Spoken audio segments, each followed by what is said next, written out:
you effective strategies to master your mindset.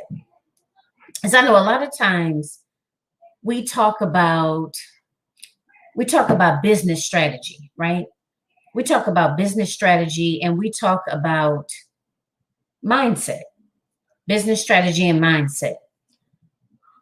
Now, of course, both of those things are extremely, extremely important, right? But you need both of those. You need a strategy for your mindset as well as a strategy for your business, right? And that mindset strategy is where I come in. So you need both of those in order to create, right? And maintain a successful coaching and or consulting business. Well, any business, but I'm focusing on coaches and consultants. Okay. So the idea is to be able to teach you how to create effective strategies in which to address, right, negative self-talk and those self-sabotaging behaviors that creep up from time to time, right? And we all know that they do. For some of us, it may be more frequent than others. For some of us, it may be more severe.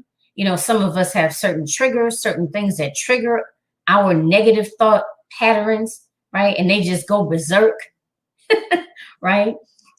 And because I'm pretty sure at one time or another, you've had a situation where you felt excited about something, maybe a particular idea, you shared it with someone and they kind of shot it down. And then before you know it, you were like all the way up here, you were excited about it, you were thrilled. And then it just oozes right on down, right? To the point where you're like, oh, maybe that wasn't a good idea. Oh, I don't know what I was thinking. Maybe I should just forget that, right?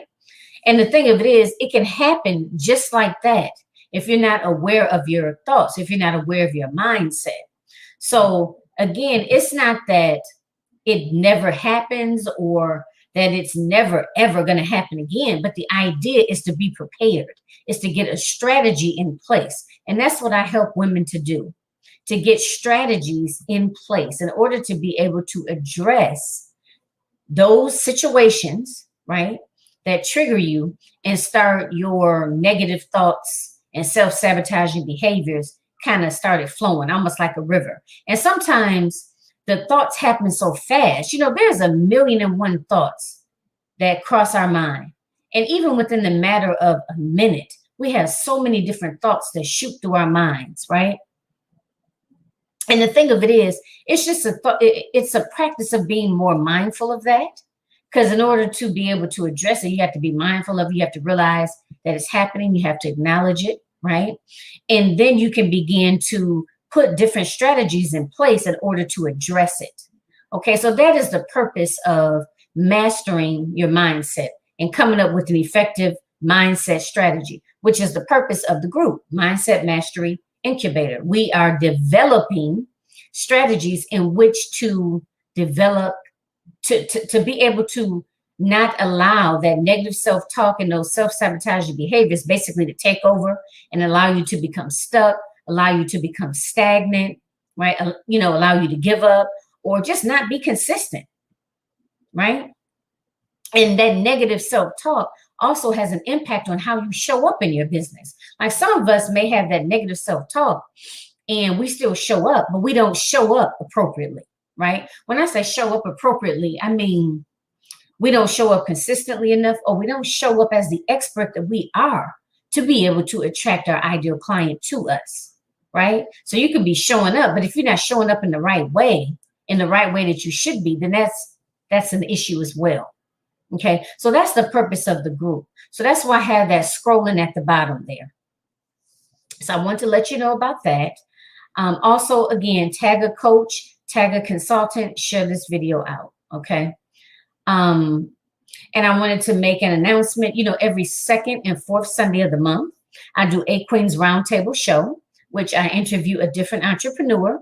They come on the show and we just talk openly and honestly about entrepreneurship, the ups and the downs, and they share with us at least one challenge that they have gone through and how they have effectively addressed that challenge. And we end on an education note where they're giving you specific tools and techniques that you can walk away with and be able to start implementing them in your business, right? In your business, your mindset, to everything is geared towards bettering your business, to growing your business. And that's every second and fourth Sunday of the month at 3 p.m. Eastern Standard Time. If you're interested in being a guest,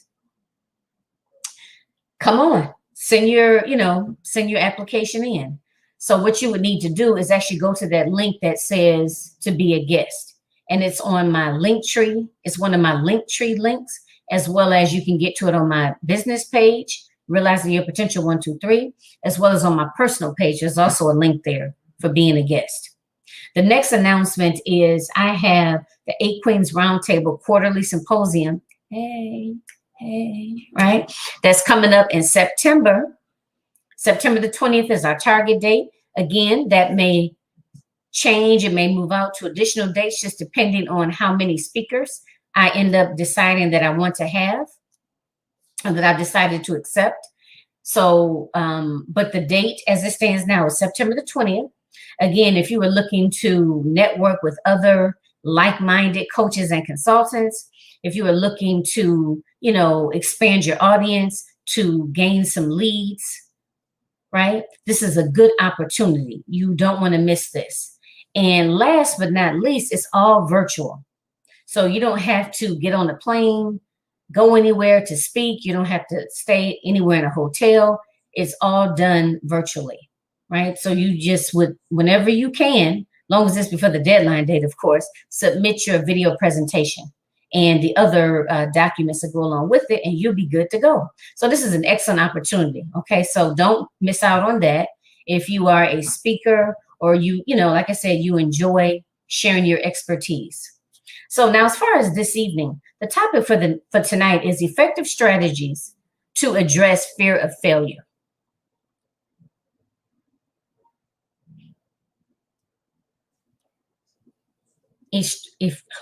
Lord have mercy. Effective strategies. Hang on, I was doing something there. I don't think I want to do that. Effective strategies in which to address fear of failure. Okay, so now we all have dealt with fear of failure, I'm sure, right? We've all dealt with fear of failure. So it's nothing new under the sun. Sometimes we may be fearful of, what people, the type of response we're going to get, right? What people are going to say, what people are going to think about what we're doing. Sometimes we just fear plain old unknown, right? We don't know how it's going to turn out. We don't know how it's going to work out. So we feel very uneasy about that. There's a certain amount of anxiety for a lot of us that goes with that unknown, not knowing what to expect, okay? Some of us fear success, right? Some of us fear success. That's like, the opposite of fear and failure. Some of us fear, what if it actually works out? Am I going to be able to handle it? Am I going to be able to uphold my end of the deal, right? That's really what it boils down to. So there's all sorts of reasons behind the whole idea of fear of failure, right? But the commonality is that fear of failure can prevent you from showing up, right? You can basically defeat yourself before you even get started. You'll be defeated before you even get started if you allow it to take hold, right? So that's what I wanted to talk about today. Some effective strategies that you can use in order to address fear of failure. So first, of course, we have to be able to acknowledge it. And I always start there, because if you don't acknowledge something as a problem or, that there's an issue, then how are you going to even work towards trying to resolve it? That's almost like an employer, it's like an employer saying that, or an employee saying that, oh, there's a particular problem with this. I don't know. Let's just say with the way we fill out our timesheets, right? And we want to address it.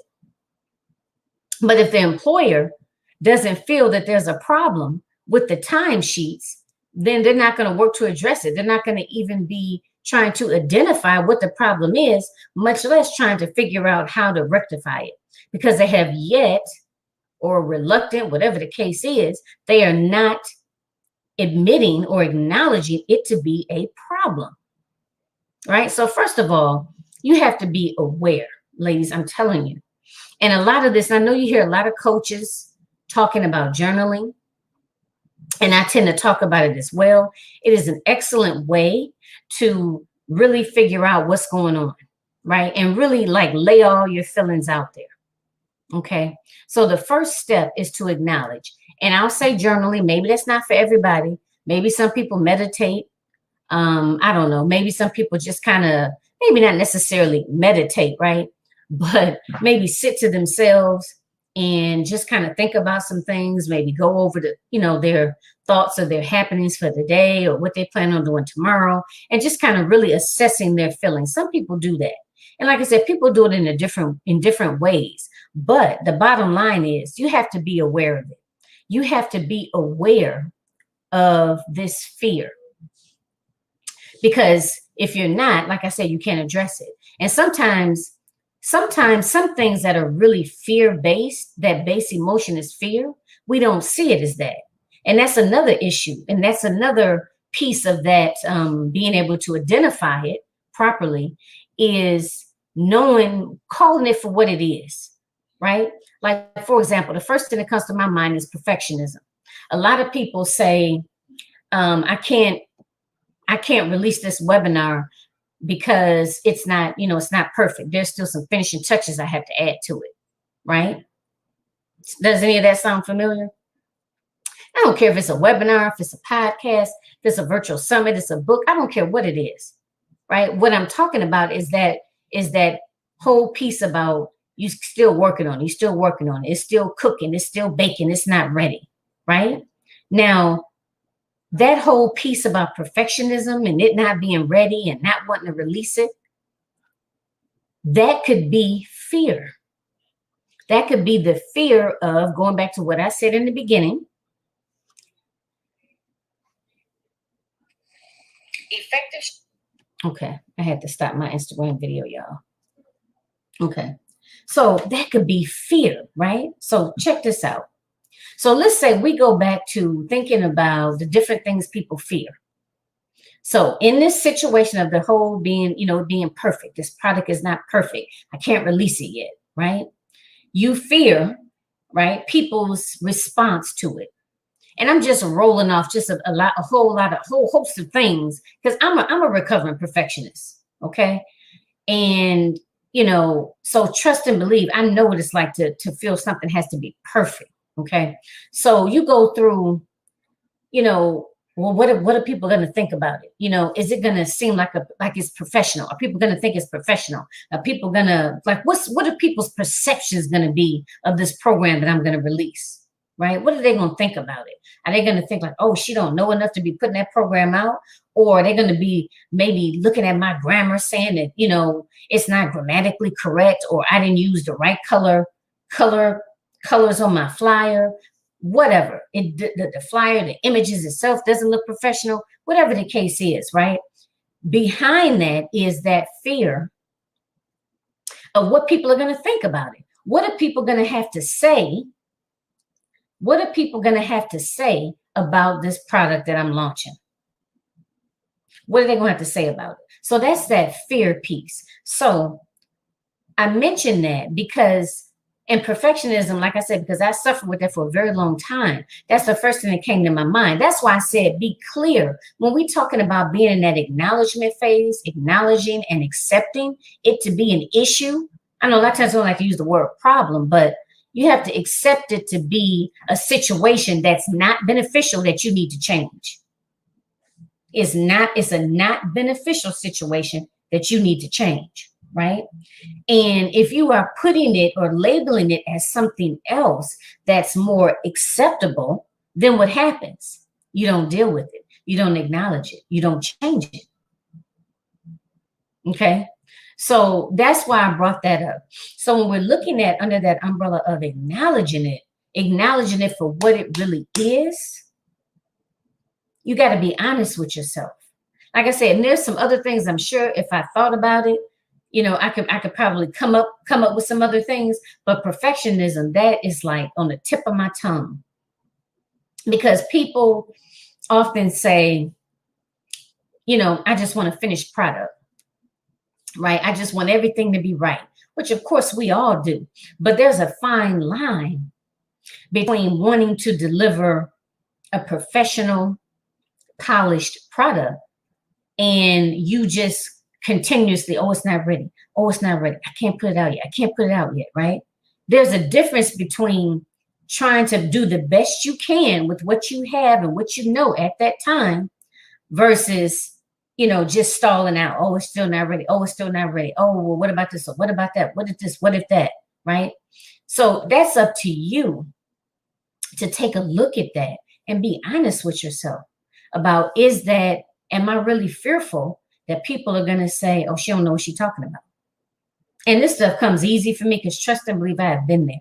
People, oh, she don't know what she's talking about. Who is she to put this program out? What she know about this? What's she going to teach me? I'm old enough to be her mother. Well, people don't really say that about me, but because, I'm old enough to be your mother, but I'm just saying, like, let's say if you're a younger entrepreneur, maybe in your mid to late 30s, I'm pretty sure a lot of people say that, oh, I can't learn that from her. She don't know what she's talking about. She ain't even been on this earth that long, right? So all of those different types of what's this person gonna say?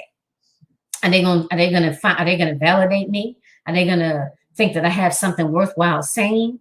What are they gonna think about the way I put my product out? And I don't care if it's what they gonna think about how much I priced it at, or the colors I used, or what my logo looks like, or how I looked when I showed up to do the webinar, whatever, right? So you have to ask yourself and be honest with yourself. Is what's really behind that perfectionism? Is it really masking? Is fear masking itself as perfectionism? Okay, so that's identifying. The second piece is once you identify it, roll it through. Now, you know what I mean when I say roll it through? What I mean is think it all the way through. What's the worst case scenario here? I mean, really, what's the worst case scenario?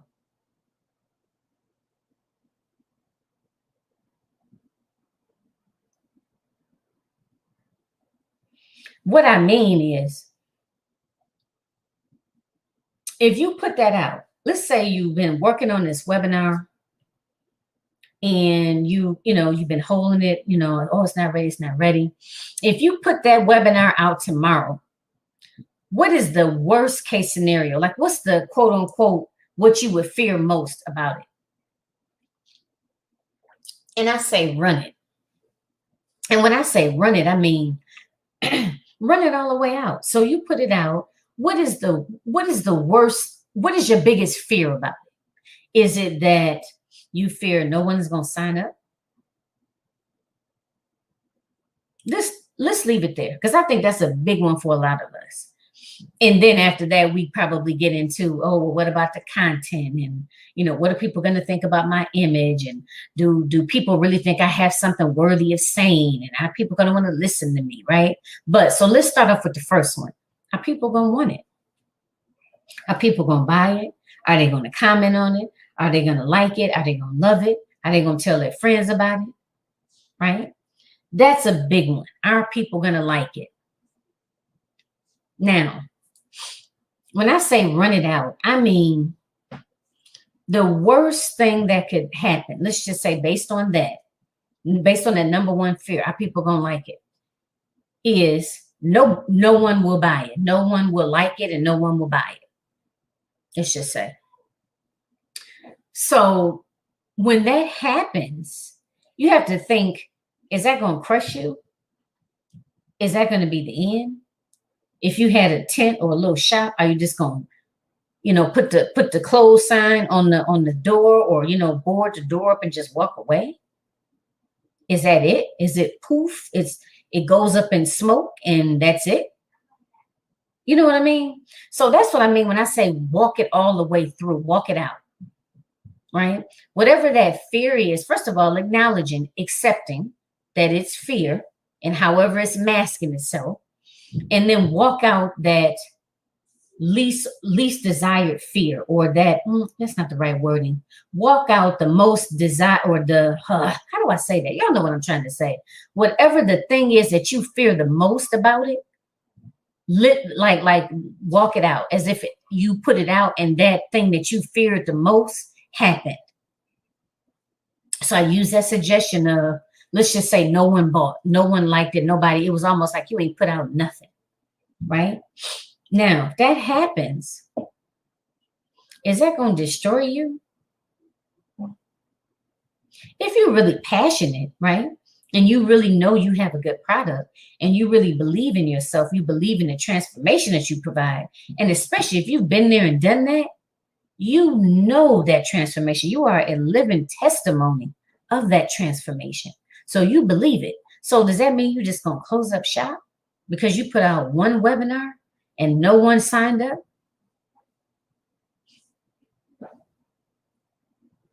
You know, so when you look at it like that, and this is just one of the strategies. If you look at it like that, you'll be like, no, you think to yourself, you say, well, yeah, I'll be surprised, or maybe I'll be hurt, or I don't know, whatever feelings you have. But are you going to give up? Are you just going to close up shop? Just, I don't know, just get off of Facebook and Instagram and LinkedIn. That's it. Boom, boom, boom. I'm done. I don't think so. 9 times out of 10, I think the answer is no.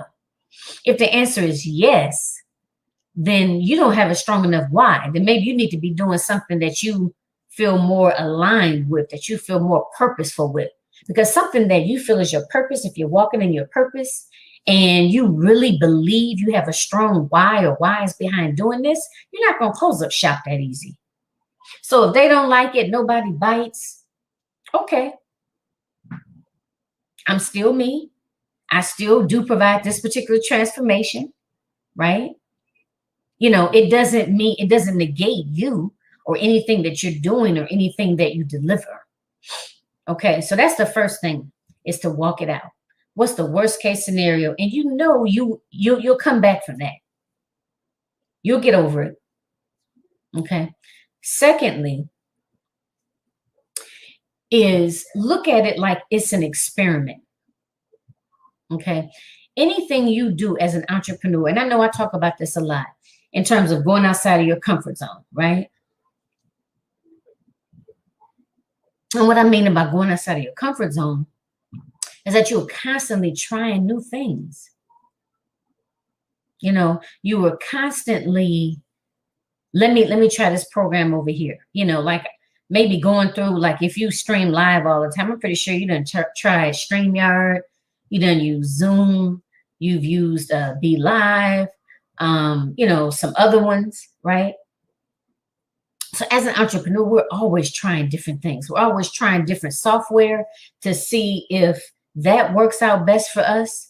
We utilize different social media platforms to see where people engage more with our content, right? And that's just the tip of the iceberg. I'm just throwing that out there.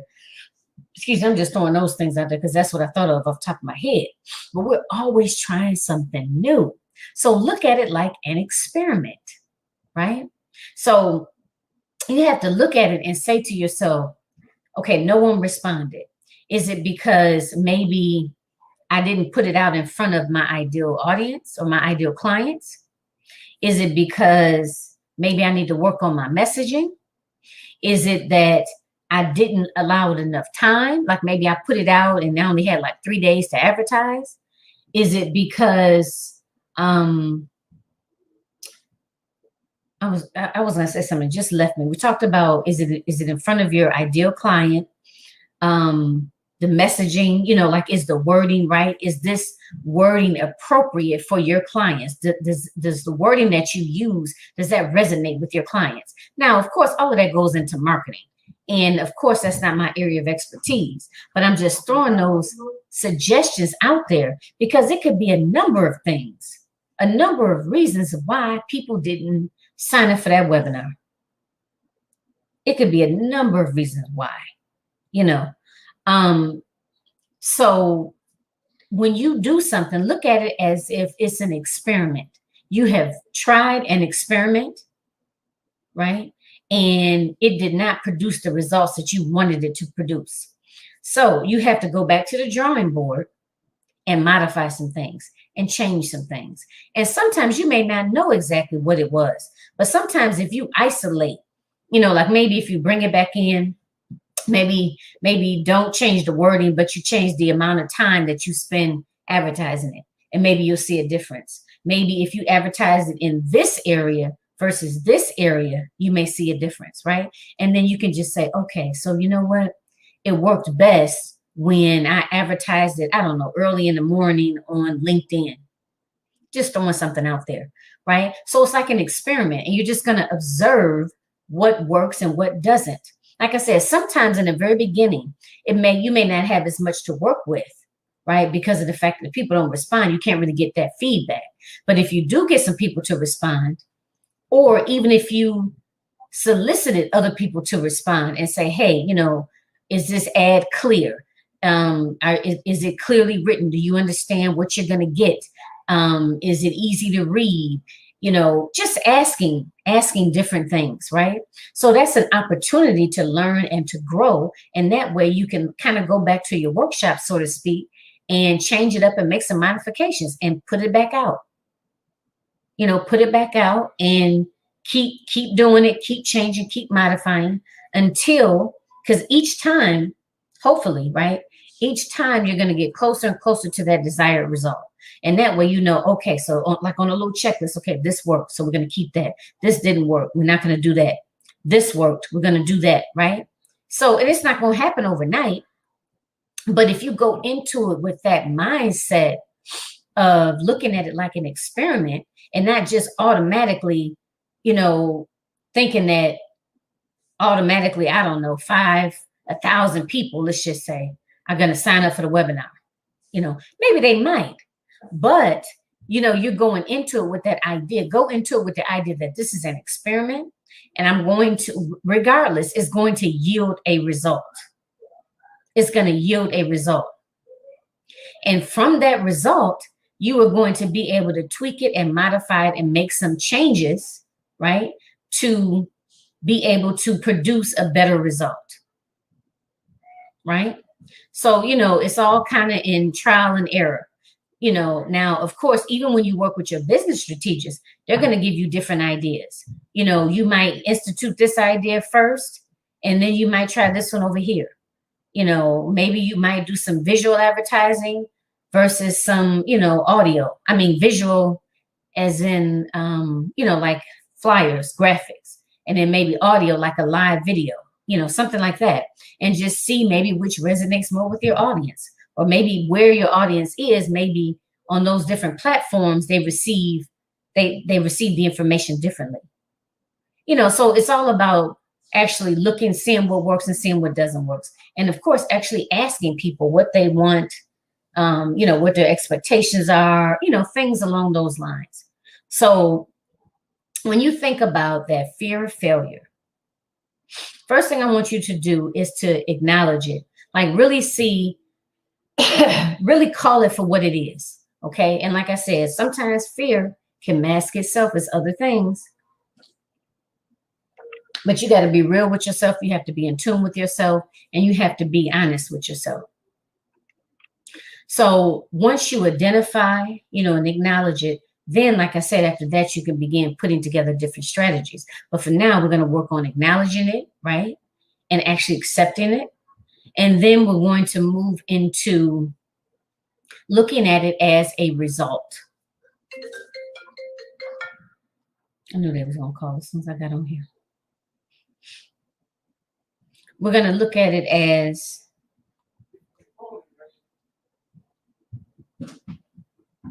I'll come busting in here in a minute.